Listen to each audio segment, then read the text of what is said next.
and I am proud to bring on the Zoom, my first Zoom interview. We have General Don Bolduc. Sir, how are you? I'm doing well. How are you? I'm doing awesome. Thank you for calling in this morning. Are you at home? I am. I'm at home. I'm in my office. Okay. Uh, Have you been socially distancing yourself? I know that you've been on the campaign and everything, but you kind of have to sit back and do your part too. yes, been practicing the mitigation factors that the president talks about, that his task force puts out, that our governor talks about. Trying to be, being responsible. Not only to protect my family, but to protect others. And so I think we all have an obligation to do that. It's part of supporting each other, so we can get over the hump of this virus and start flattening it out. So I definitely wanted to get you on today because when you were in here about a month or so ago, we had talked briefly. It was kind of at the beginning of this COVID stuff. It talked about your involvement with Ebola back when you were serving. And I thought, boy, you'd be a really good person to bring on the air and discuss what you've seen and how we can apply that to right now. Yeah. So, hey, when the call came into United States Africa, and my boss, called me up to his office, and my boss at the time was General David Rodriguez, the commander of U.S. United States Africa Command, said, "Hey, we got an Ebola crisis boiling in Western Africa, right?" And I said, "Okay, sir." And he goes, "We're going to need to support this. We're getting requests from Department of State. We're getting requests from our partners, and it looks as if this is going to be a lot more serious than we've seen in the past, right? Ebola is always a threat in Africa, just like malaria and other, diseases that they have there. But this one's a bit different." And the president of Liberia called us. That was ground zero for the Ebola crisis, right? That eventually we had to deal with. So I said, all right. So we went into crisis management mode. Mm-hmm. We put together our task force. We contacted Department of State. We contacted the embassies. It took the Department of State a few days. They set up a task force in Washington, D.C. to connect us to them. We had the ambassador and his team in Liberia, and we set up connectivity with them. And then we looked at the problem. We found out where the problem was. We determined that we needed to support the doctors that were already there with more PPE, with other protective measures. Remember, there's no cure for Ebola. It's a 72-hour incubation period in your body before it can be detected, and then when it's detected, it's generally too late. So best you can do is isolate them in the same way that we're doing now. We had to set up field locations. We had to keep people isolated. We had to educate the populace on what to do and protect themselves. We connected the international community. We sent thousands of troops from the 101st Airborne Division in there to help with security, help with governance, keep people safe, deliver much needed medical supplies across Liberia, and then assist with dealing with the remains. Up to 24 hours after somebody dies of Ebola, they can still, you can still catch it from them. Oh, wow. And so all those same medical and social factors, getting supplies in by boat, by plane. Senegal allowed us to set up an Ebola crisis response logistics hub in their country. So we were able to get stuff in and close that distance down. We had shortage of supplies, just like you have now. It's almost impossible, and we see it today, to be able to, you can't make a bunch of this stuff and put it in a warehouse because a lot of it expires after 5 years, right? And Oh, so what are sure. you going to do with all this excess? And and so, you just got to do your best. So how do you do your best, right? Well, you set up a task force. That task force deals with the crisis. And then that part of the task force deals with the things that have been done, lessons learned, feeds it back into the crisis response. And then you have people looking at what you're going to do in the future. And it's all about containment. It's all about prevention. It's all about intervention with mitigation, and then treatment for those if you can treat it. And Ebola, it's mostly just making people comfortable until the inevitable happens, and then boom, support services. And it's all about support services, and you got to get everyone working together. We had the UN, the international community, Western African states came together, and then it's okay. How are we going to restrict travel? How are we going to understand how this? We know how Ebola gets out. You have to trade bodily fluids. It's much different than an aerosol viral threat. So you got to make sure that you mitigate that. We had a case come into Texas and into New Jersey. The governors handled that. And I think what we did much differently in that crisis was, I think the president got a whole heck of a lot more support, and this was Obama, from the media and from everybody else. And that brought down the hysteria, Okay. right? There's been a lot of hysteria thrown into this Yes. that I think was unnecessary and has had second and third order effects. And that's what we need to protect against. We got to fight the fear. We got to trust the science. We got to support each other. We got to work together. And then we will get through this. And it's the same curve for everything. Okay, crisis, build up, get to the other side. And I think all those things are in place. We just got to work together. We got to stop pointing fingers, and we got to stop, that I didn't have to deal with that. We did not have that during the Ebola crisis. Are you going to do everything perfect? No. Are you going to make mistakes? No. Is what you say today going to be true next week? Maybe not. People have to understand that in this process, you're going to have to change your mind. You're going to have to change your position, and you're going to have to manage things outside the Ebola crisis in order to keep people safe and secure, and other institutions running stable, right? And so we've had an economic crisis result, Right. as part of this, and I think that could have been avoided. We've had just too much divisiveness coming in. And we had to, the Ebola crisis didn't hit America like this crisis, right? Mm-hmm. Of course, because of the transmission factors. And I think we jumped on it early enough. I think the president jumped on this one early enough. It's just the nature of how it spreads is much different. And so it's going to be easier to catch and wider spread, right? So all those factors, but the lessons are the same. The structure is the same. The organization is the same. The key factor is communication. Why are we doing these things? Keep people informed, to fight the fear, to fight overreaction, to fight people from saran wrap in their house and buying everything off the shelves, and doing these things that they don't need to do, just supporting each other. And talk about what I've seen in the communities here. I mean, I've got my name on volunteer lists. The volunteer lists are so long that people are volunteering to drive meals around, to to do a number of things to connect to the community.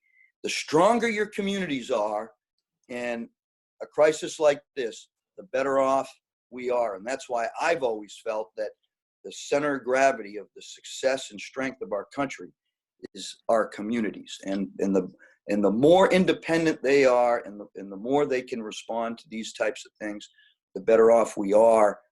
The further away from them being able to help themselves by government control of things, the harder it is to push those things top down where they need to be in the moment of a crisis. So that's what I learned. Mhm. And I send texts to the governor, very supportive texts of like, hey, sir, keep the faith, keep moving forward, keep doing what you're doing, keep communicating. I'm praying for you. You need to be successful so that we're successful. Same things with the president. I've dialed back my own campaign considerably. Oh, sure. Uh, I'm getting out on radio. I'm getting out, talking to people on the phones. When I say getting out, I don't mean it's like this. I'm Yes. either talking on the phone or we're zooming in. I like calling it zooming in. That's what I call it with my students.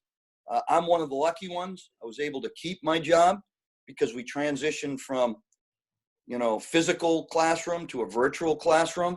And I say a prayer every day and thankful that I still have my job, because I know there's many, many out there that don't. And I pray for them every single day that we can get through this so that we can get their jobs, back. I heard somebody the other day concerned about how the heck am I going to get a haircut in a month? Oh yeah, for real. Right? That's a real thing. You know what I mean? I made sure I got a haircut about a week beforehand because I saw this coming. I'm like, I gotta get a haircut. I'm Yeah, I looking did the same shabby thing. here. Yeah, exactly. So I'm like, I don't think this is going to be open here next week, and so No. I better go in and get a haircut. And they were practicing social distancing too. They were wearing the gloves. Hmm. But when you cut someone's hair, you got to cut somebody's hair. Right. Um, So but we have General Don Bolduc calling in or zooming in here at WCNL. It is 8:24.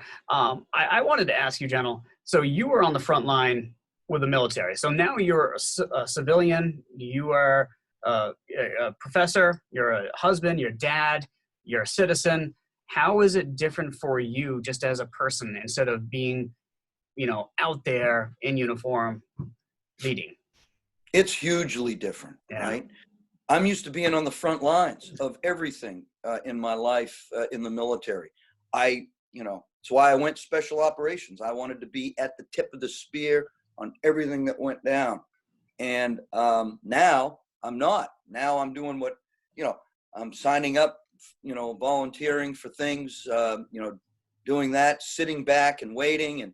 And there's a part of me that's a little antsy about that, right? I want to get out there and I want to help, but then I realize, well, hey, brother, you're in a different role now. You're Mr. Don Bolduc, part of a community, and you're just not on the front lines anymore. So I know what it means to be on the front lines, and the people that are keeping our grocery stores open, and the people that are getting the food to resupply our grocery stores, and they're working hard doing that, and our first responders and how they're reacting to it, and our leaders in our communities all the way up to the federal level and what they're doing, our healthcare professionals and what they're doing. I mean, I looked at that list when it came out and said, the military asked for help. And I said, man, I don't have any of these qualifications, medical qualifications. Now, Right. I got serious leadership and organizational and experience dealing with things like that. So when they're looking for people to be able to contribute in that role, I'll put my name on the top of the list. But Mm-hmm. I'm not an anesthesiologist. I'm not a nurse. Right. I'm just not. And so, or a doctor, retired, or anything like that. I mean, I've had a lot of medical training, but not what they're looking for. Now, should people be concerned about the mobilization of the National Guard setting up hospitals throughout the country, or is this standard procedure? No, I think it's standard procedure. I think it's wise things to do. The military has a great humanitarian assistance capability that is wise to tap into. It sits there, it sets up, they can set up, environmentally controlled hospitals. I mean, I was treated in one in Afghanistan, the second time I got wounded. And I've watched my men treated in them as well. Serious combat injuries. They can set up food places. All these things can be environmentally controlled. They can be controlled from contamination. And sleep areas, and they can do all kinds of things, and they can do it fast, and they have people that are trained to do it. And that's why we have the National Guard, right? One of the reasons we have the National Guard, and in the reserves, and we augment that, accordingly. We have, Lynn Blankenbecker, who's a reserve captain, right? She's out on the ship in New York City. Is she there now? She's there now. She got activated. Oh, right? I didn't know that. Dude, yeah. So she's out there, serving. Her campaign is on a pause mode because I believe she was brought up on federal activation authority. So now she's an active duty person, and so you can't be a politician. You can't be running for office while you're on active duty. So I think she's been called up for 6 months to augment that. She's a nurse by trade. Oh, wow. Yeah. With a lot of experience. And so, captain in the U.S. Navy. She was actually a nurse running the ER in Kandahar while I was deployed there on a rotation. Oh. And I didn't know her, but a number of my men rotated through there with injuries. And so I was over there a lot. And who knew that we would be, in New Hampshire together running a campaign at the same time, right? At a later time, right? So, all these people are contributing. I would say no, it's not unusual, and in this case, it was required. Something that didn't need to be done during the Ebola crisis, right? But certainly something that was requested by the governors, and the federal government responded,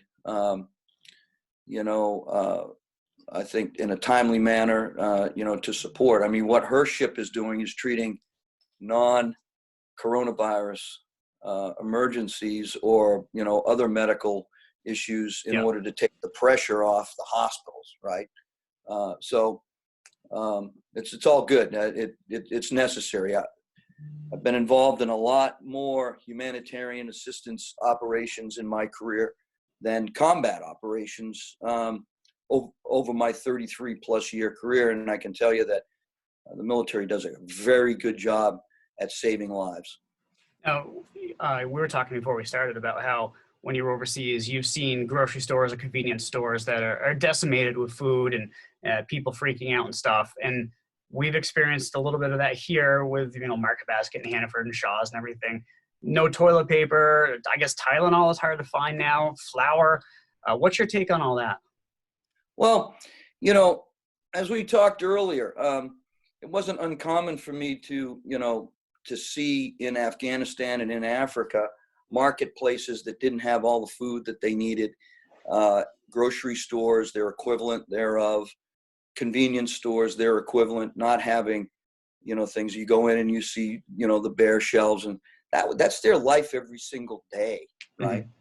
That's not our life every single day. So right. To walk into, one of our grocery stores, to walk into BJ's or Costco or, Hannaford's or Shaw's or Market Basket, you name it, and see bare shelves, and then go into the smaller versions of those, Walgreens and CVS and others, and see bare shelves, and you're not able to get the things that you need, is a culture shock for Americans, right?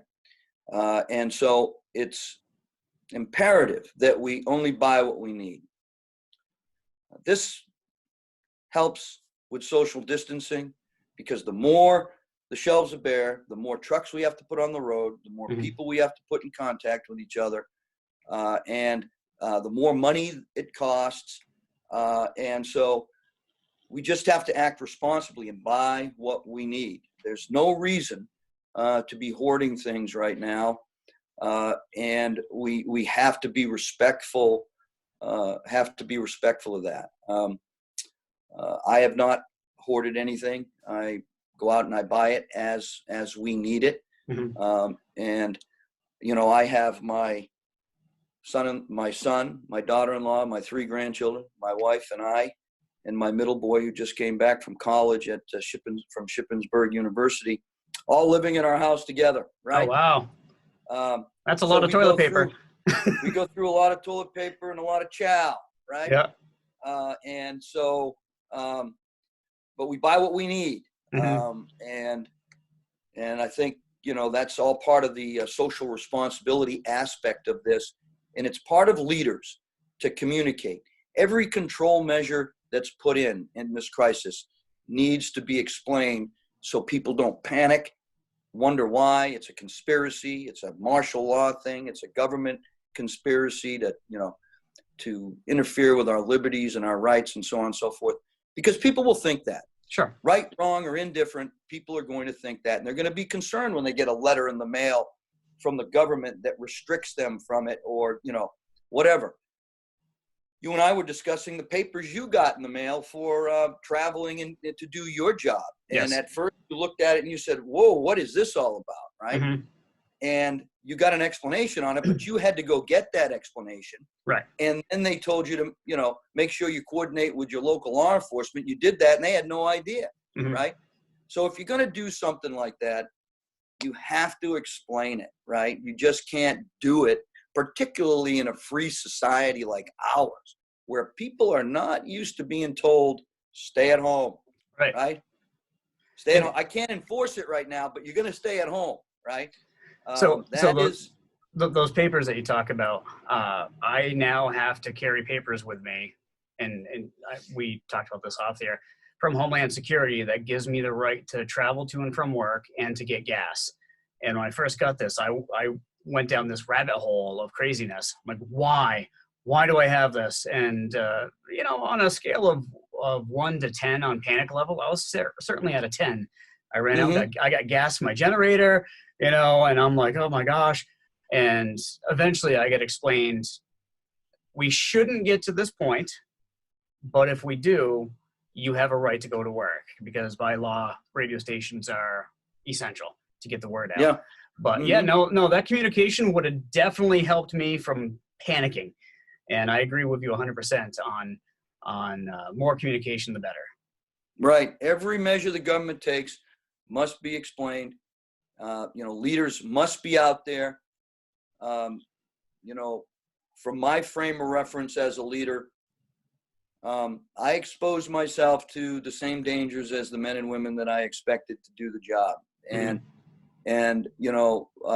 twice, that came with consequences for me being wounded. Right. But that's the way that's the way leaders are supposed to be, right? You're supposed to be out there and see, that's what's killing me is I see myself as a leader, right? And I want to get out there and I want to help and I want to stay on the front line, but I got to realize my role is much different now. And I have to do these other things and I got to support, and work behind the scenes and hopefully radio spots like this that I'm doing. And when I get an opportunity to talk about my experiences, it helps others out. It certainly helps me out talking about it. Right. Oh, sure. And so, we just have to, as leaders, you're going to expose yourself to the dangers. You're going to get out there. You have to, people need to see that, that potentially can come with consequences. But that's what leaders get paid to do. And that's what we have to do. And that'll give confidence, builds confidence, and then people are like, yes, all right. And trust, and then less panic. Right. And then they're like, I'm going to do what he tells me to do. Why? Because he's leading from the front. He's out there, or she is out there doing what we're supposed to be doing. Right. So anyways. Talking to General Don Bolduc, who is zooming in. It's our Zoom interview, the miracle of technology. So you're a professor. You've been doing the Zoom meetings with your students too? Yes, I have. How's it been going? And it's comforting for them too, because when we Zoom in, everybody can see each other. Okay. Everybody can talk. Before class starts, they're all talking together about what they're doing. I got a student that returned to their home in Germany. They Zoom in from Germany. Oh. I got a student that Zooms in from Texas, New Jersey, all over New England. and we Zoom in, and we, I teach 2 classes on Tuesdays and Thursdays, and we communicate and we talk, and and we talk about current events and other things, and I get a great perspective from our younger generation, and it's it's great. I am thankful that President Perkins and Wayne Lesperance and all the other administrators at New England College were able to figure out a way in short order to get us transferred to a virtual type teaching environment so that we could continue our courses. No one's going back for the rest of the semester. Right. So this is it, right? There'll be no graduation ceremonies this year at New England College. And so the ability just to get together as a group, because we've developed a bond over the semester. And believe it or not, I have students that I've had a number of students that keep taking my classes that are offered, right? And so we've developed a bond, and we've developed a friendship and a familiarity, a level of trust. And so, that's really helpful, particularly in a time like this. And so being able to come together and talk about, this class that I'm teaching, one of them is on Afghanistan. Oh, cool. And then the other one's on leadership. So, Perfect. I mean, we can apply everything going on today to, examples of leadership in the class and make it relevant to what they're going through right now. So it helps out, right? Oh, I bet. So. Miracle of technology, and it's cool that you get to do that and that you get to continue with your job. How's the family holding up? I know you say you got a full house right now, and I'm sure you're going through milk and eggs and everything else like crazy, but everybody doing okay? Yeah, thank you for asking. Everyone is doing great. My grandchildren just think it's another day, right? Yeah. We have developed a level of normalcy in the household here that they're not really, 7-year-old, 5-year-old, and 2-year-old, right? Okay. And they know people. I hear one of them in the background. Oh yeah, my youngest, my 2-year-old, I think she might have fell down. She's crying right now. Oh, that's it. She fell off the couch, climbing up on it. I'm told 1,000 times not to do that. I've seen it. I've tried to get there in time, but to no avail. Gravity is what it is. Yeah. But anyways, yeah, they're doing well. They're playing. They're, we're doing, events. They have their schoolwork to do, which keeps them busy. Their teachers have sent them.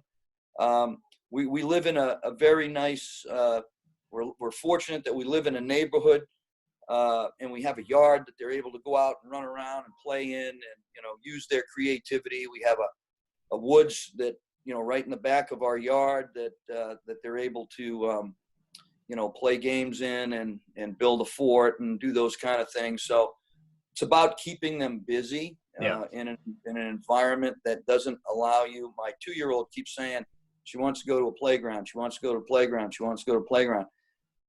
Playgrounds are closed, Right. So, and I'm telling her, well, okay, dear, we'll go to a playground. But, in the meantime, there's a swing set. Go swing on the swings, right? Right. Or jump on the couch. Yeah, or climb the couch and fall off, and I don't know. But I know my wife is a very, very social person, and so she misses getting out and socializing and going to dinner with friends. I miss the campaign trail. Oh, I bet. I miss New Hampshire. I miss going out and meeting people and watching all the events that we had to, postpone. Yeah. I'd rather use that word than cancel, right? Postpone it pays a price, right? Because I want to meet people in New Hampshire. I love New Hampshire. I love the people. And I love getting out and seeing our great state. And so, I miss that. And, you know, we just keep them away from the constant news channels, you know, because my 7-year-old and my 5-year-old, they're old enough to pick up, you know, on conversations, right? Yeah. And, you know, they'll read about this someday. They'll realize that they lived through this at some point in time. And you know, but, you know, right now it's just about keeping their little minds and bodies busy. Yeah. And, you know, we're able to do that. My son lost his job Oh man. as a result of this. And, you know, so every family is affected, right, by the economic crisis, you know, in, you know, one way or another. We're a solid middle-class family. So we feel, you know, the same things. My daughter-in-law has been able to keep her job at Fidelity by working from home. And so she works the majority of the days from home. We set up a little area for her downstairs where she can work, make, you know, do the phone calls that she needs to make, you know, to keep, you know, I don't clearly understand what she does at Fidelity, but I know she's on the phone a lot, right? Yeah. And so that, you know, that's another good thing. She's been able to keep her job while my son lost his. And you know, our retirement savings, like everybody else's, was hit hard. Oh yeah. And that's devastating. And so, you know, we are a solid middle-class family going through the same things as everybody else's, which connects us to people in a very meaningful way. And after this is done and we're able to get back out there on the campaign trail, we're going to see, we're going to be able to see that connection because we've gone through the same things. We have families that we're taking care of, that we're with. We're middle class. We've lost jobs. We've had to transition some other way to do our job. And thankfully right now inside our family, and I say prayers for those that have inside their family people with coronavirus and people that have died. I say a prayer every day for them.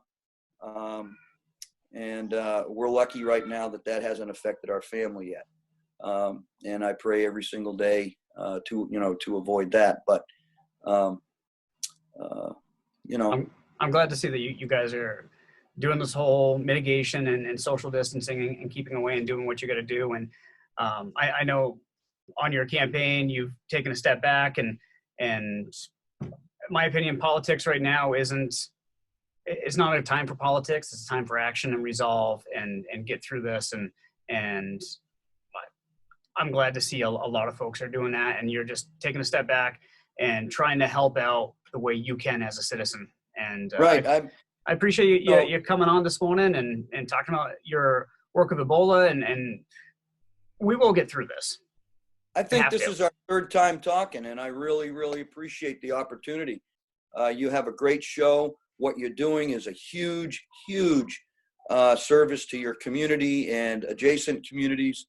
And so, you know, to you and your family, I know you're going through the same things. Oh, yeah. God bless you, and God bless everyone out there. I say a prayer for them every single day, and we will get through this. We just have to work together and support each other like Americans have done throughout the years.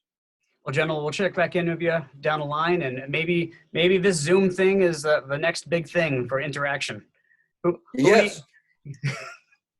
I mean, come on. I mean, it's really good, isn't it? It is. It's not bad. It's not bad. You're my first video Zoom. So I did an audio Zoom last week, which was fine. But the actual video, I think we got something here. This is going to take off. There's just something about being able to see somebody's face in their eyes, isn't it? Oh yeah, absolutely. As opposed to just hearing their voice, and because you can really make a different type of connection, even if it's virtual. Absolutely. So we'll check in with you down the line, and thanks once again. Thank you, my friend. God bless you.